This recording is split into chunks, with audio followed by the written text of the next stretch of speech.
ଘରୁ କଳାକନା ବୁଲେଇଲା ଚୋର।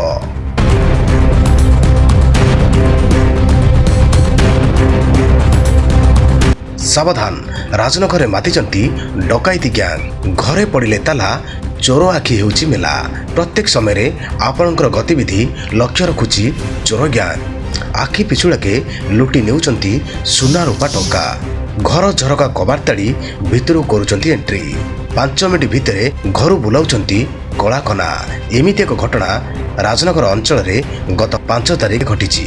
ଘଟଣା ସୂତ୍ରରୁ ପ୍ରକାଶ, କେନ୍ଦ୍ରାପଡ଼ା ଜିଲ୍ଲା ରାଜନଗର ଥାନା ଅଜଗରପାଟିଆ ଗ୍ରାମର ତପନ କୁମାର ମାନା ଏବଂ ତାଙ୍କ ସ୍ତ୍ରୀ ବଜାରକୁ ଯାଇଥିବା ସମୟରେ କେହି ଦୁର୍ବୃତ୍ତମାନେ ତାଙ୍କ ସିଡ଼ି ଘର ଦେଇ ଘର ଭିତରକୁ ପ୍ରବେଶ କରି ସୁନା ଚେନ୍, ସୁନା ହାର, ସୁନା କାନଫୁଲ, ସୁନା ବାହୁଟି, ସୁନା ସାଙ୍କିସ, ନଗଦ 60,000 ଟଙ୍କା, ATM କାର୍ଡ ଲୁଟି ନେଇଛନ୍ତି। ଏନେଇ ତପନ କୁମାର ମାନା ରାଜନଗର ଥାନାରେ ଲିଖିତ ଅଭିଯୋଗ କରିବା ପରେ ରାଜନଗର ଥାନାର ଅଧିକାରୀମାନେ ଘଟଣାସ୍ଥଳରେ ପହଞ୍ଚି ଅନୁସନ୍ଧାନ ଜାରି ରଖିଛନ୍ତି। ରାଜନଗରରୁ କାମାକ୍ଷା ପ୍ରସାଦ ସ୍ୱାଇଁଙ୍କ ରିପୋର୍ଟ, ସୋସିଆଲ ନ୍ୟୁଜ୍ ଓଡ଼ିଆ। ଆପଣ ମାନା ଘର ଅଜଗର ପାଟିଆ ଚୋରି ହେଇଛି। ଚୋରି ହେଇଛି? ଆଜ୍ଞା। କ'ଣ କେମିତି ଚୋରି ପଶିଲେ? କୋଉଠିକି ଯାଇଥିଲେ କି ଆପଣ? ଆମେ ଜୁନ୍ସିନଗର ହାଟକୁ ଯାଇଥିଲୁ ମାର୍କେଟିଂ କରିବାକୁ। ସେ ବାହାର ପଟ ପଛପଟ ସେ ଛତ ଦେଇ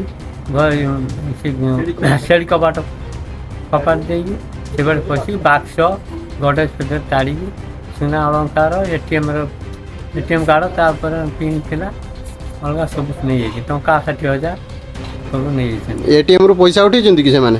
ନାଇଁ ଆଜ୍ଞା, ଲକ୍ କରାହେଇଥିଲା। ବ୍ଲକ୍ କରିଦେଇଥିଲେ? ଲକ୍ କରାହେଇଥିଲା।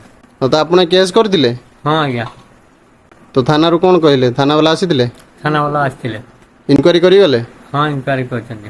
5 ତାରିଖ 5 ତାରିଖରେ ଚୋରି ହେଇଥିଲା? ଆଜ୍ଞା। ଚୋରକୁ ଧରାଯାଉ ଏବଂ ଚୋରକୁ ଉଚିତ ଦଣ୍ଡ ଦିଆଯାଉ। ସବୁ ବାହାରେ ଅଛନ୍ତି। କେତେ ଜଣ ପୁଅ? 2 ଜଣ ପୁଅ। ପୁଅ କ'ଣ କରୁଛନ୍ତି? ବଡ଼ ପୁଅ ଏୟାରଫୋର୍ସ, ସାନ ଯେ ଭୁବନେଶ୍ୱରରେ ମେଡିସିନ କାମ। ବଡ଼ ପୁଅ ଏୟାରଫୋର୍ସରେ ଚାକିରି କରୁଛନ୍ତି, ଆଜ୍ଞା। ସାନ ପୁଅ ଭୁବନେଶ୍ୱର ମେଡିସିନ ଷ୍ଟୋରରେ। କବାଟ ଫୋପାଡ଼ି ଘରେ ପଶି ବାକ୍ସ ତାଡ଼ି, ଗଡ଼େଜ ତାଡ଼ି, ସୁନା, ଟଙ୍କା ପଇସା, ATM। ଆଚ୍ଛା, ହଉ।